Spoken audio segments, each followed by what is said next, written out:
Muy buenos días, tardes o noches, dependiendo del momento en que nos estén escuchando. Le damos la bienvenida a este nuevo episodio titulado Coyuntura económica local y global, retos y perspectivas. Hoy abordaremos un análisis integral sobre el contexto económico del Perú y del mundo. También revisaremos lo que son las principales medidas de política económica y el comportamiento de las variables macroeconómicas, las perspectivas del crecimiento, algunos impactos del entorno internacional y los retos políticos que podrían influir en la economía nacional. Así es, Yasmín.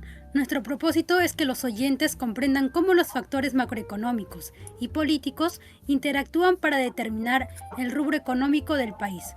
Queremos que este episodio sea técnico, pero a la vez fácil de seguir explicando. Los conceptos que sean claros, de manera cercana para los oyentes. Adicionalmente, vamos a reflexionar sobre cómo los acontecimientos internacionales actuales, tal como es la guerra arancelaria liderada por la administración de Donald Trump en Estados Unidos, pueden afectar las economías emergentes, tal como es el caso del Perú. Y también hablaremos cómo el contexto político interno, como un escenario electoral en marcha, puede influir en la confianza de las inversionistas y en la estabilidad económica del país. Será una conversación muy interesante y ordenada en la que cada uno de nosotros va a aportar una pequeña visión desde sus distintos enfoques. ¿Por qué mejor no empezamos con el primer punto, que vendría a ser las medidas de política económica del Perú frente al bajo crecimiento de nuestro PBI?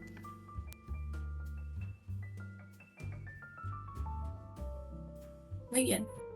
Norma, ¿tú crees que nos podrías comentar cómo es que está actuando el gobierno peruano para enfrentar el actual bajo crecimiento del PBI? Durante el 2025, el Perú ha venido creciendo a un ritmo moderado. Los principales motores han sido la minería, la inversión pública y la parte de la recuperación del consumo privado.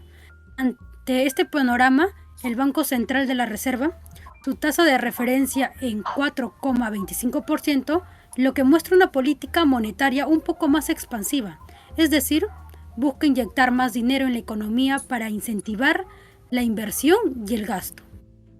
En palabras simples, el objetivo es darle un pequeño empujón al crédito y al consumo, sin perder de vista la estabilidad. Y bueno, para quienes no están familiarizados con este término, la tasa de referencia es el principal instrumento que usa el Banco Central para poder influir el costo del crédito. Si bien la tasa puede ser baja, los préstamos se vuelven más baratos y esto va a incentivar a la población a consumir y a invertir. Exacto, por el lado fiscal, el Ministerio de Economía y Finanzas, que es la MEF, ha proyectado un déficit fiscal del 2,4% del PBI, manteniendo la deuda pública en torno al 33%, lo cual demuestra una política fiscal responsable. Cuando hablamos del déficit fiscal, nos referimos a la diferencia entre los gastos y los ingresos del Estado. Un déficit moderado es aceptable siempre que se destine a inversiones productivas y no de gasto corriente. Y justamente, buena parte de ese gasto está siendo dirigido a proyectos de infraestructura productiva, como carreteras, puertos, redes eléctricas y obras de saneamiento. Estas inversiones generan mucho empleo y mejoran la rentabilidad del país. Y ya eso hay que sumarle que la inversión privada todavía se mantiene algo cautelosa. Hay incertidumbre política y los procesos para aprobar proyectos suelen ser lentos, lo que frena un poco el ritmo del crecimiento. Es decir, que el Entonces, gobierno está aplicado a medidas de estímulo por cierta prudencia.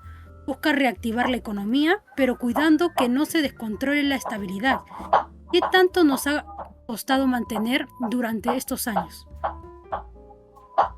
bueno, entonces podríamos resumir que el Perú está aplicando políticas de estímulo económico con prudencia, priorizando lo que es la estabilidad y buscando también dinamizar algunos sectores estratégicos. Así es.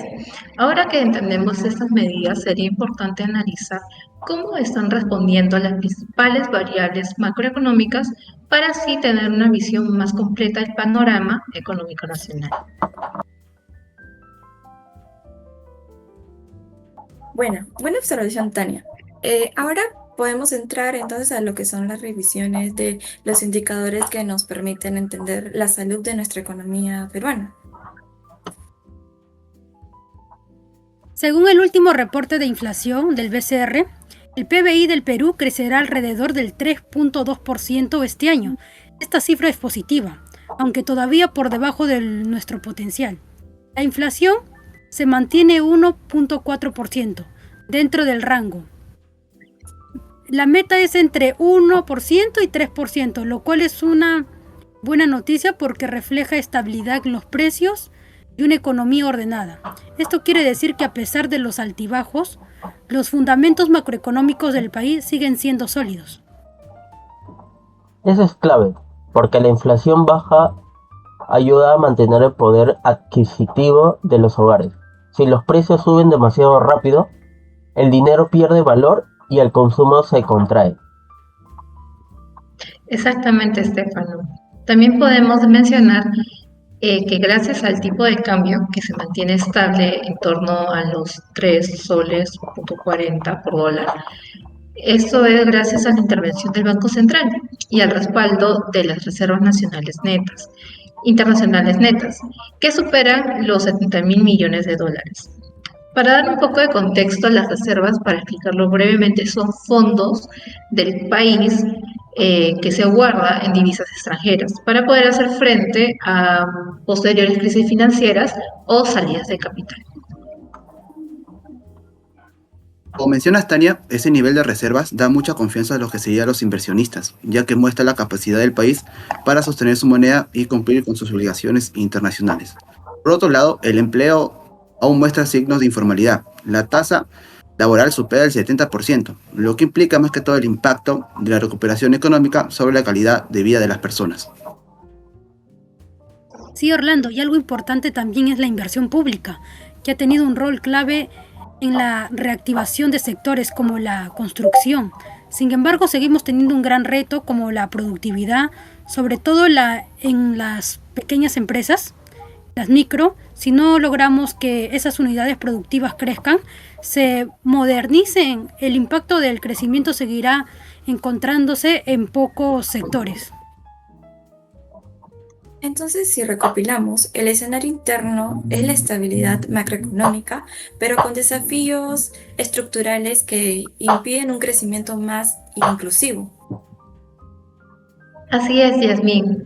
Y para comprender completamente la situación del Perú, debemos relacionarla con el contexto económico internacional, que también influye directamente en nuestras exportaciones o flujo de capitales. Muy bien, Tania. Ahora, ¿qué les parece si pasamos al tercer punto, el cual es el comportamiento de las principales economías del mundo y su influencia en el Perú?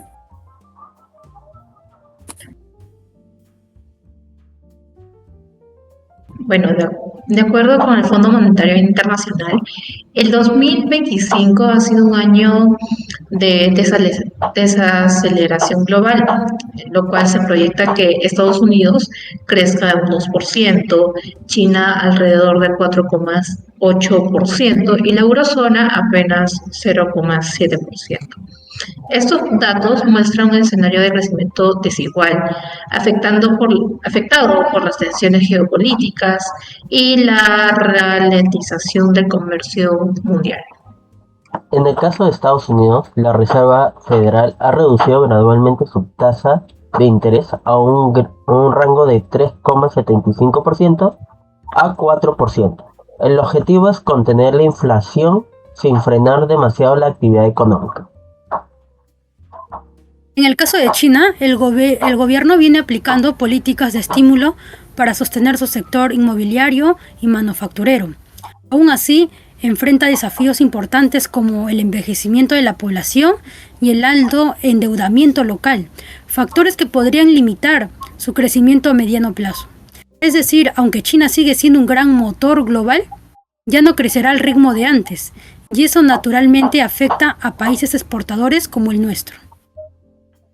También agregando que la eurozona sigue afectada por los altos costos energéticos y las diferencias fiscales entre sus países miembros. Por ejemplo, el Banco Central Europeo mantiene su tasa alrededor de 2%, intentando equilibrar tanto la inflación como el crecimiento.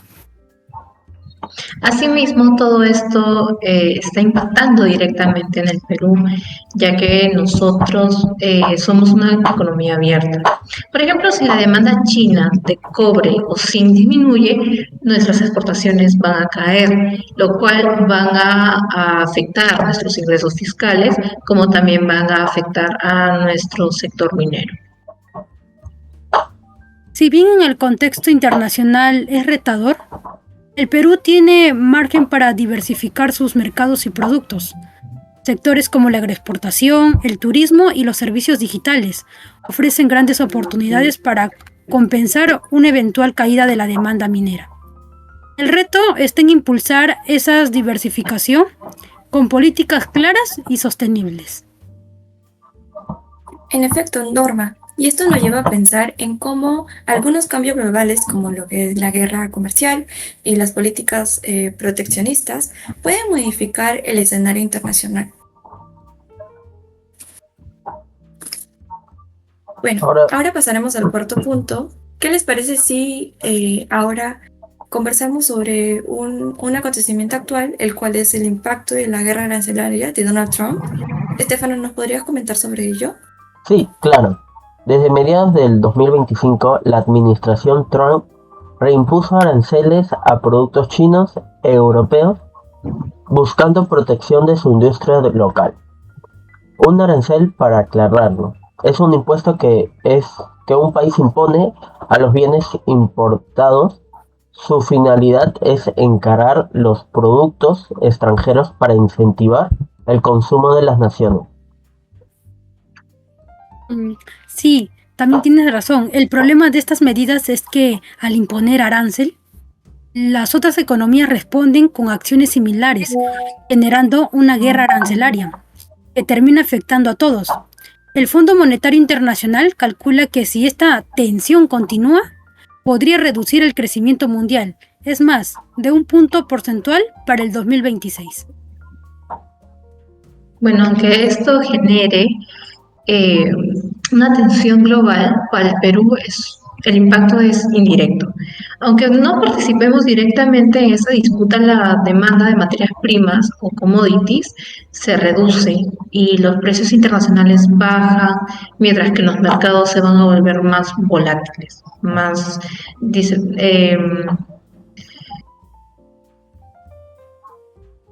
Claro, sin embargo, también pueden surgir oportunidades.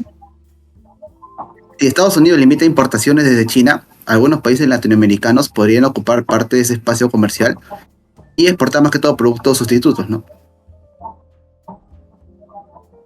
Sí, el reto para el Perú es aprovechar estas ventanas de oportunidad, fortaleciendo su competitividad y su capacidad exportadora, especialmente en sus bienes no tradicionales.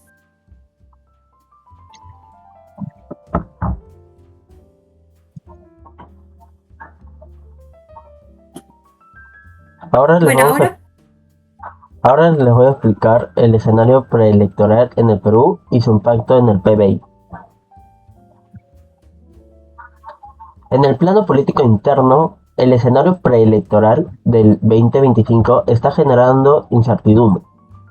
Históricamente, los años previos a elecciones se caracterizan por una desaceleración de la inversión privada, debido a la falta de claridad sobre los temas políticos que van al futuro. De hecho, el BCR estima que esta incertidumbre política podría restar entre 0,2 y 0,3%. El crecimiento del PBI en este 2026.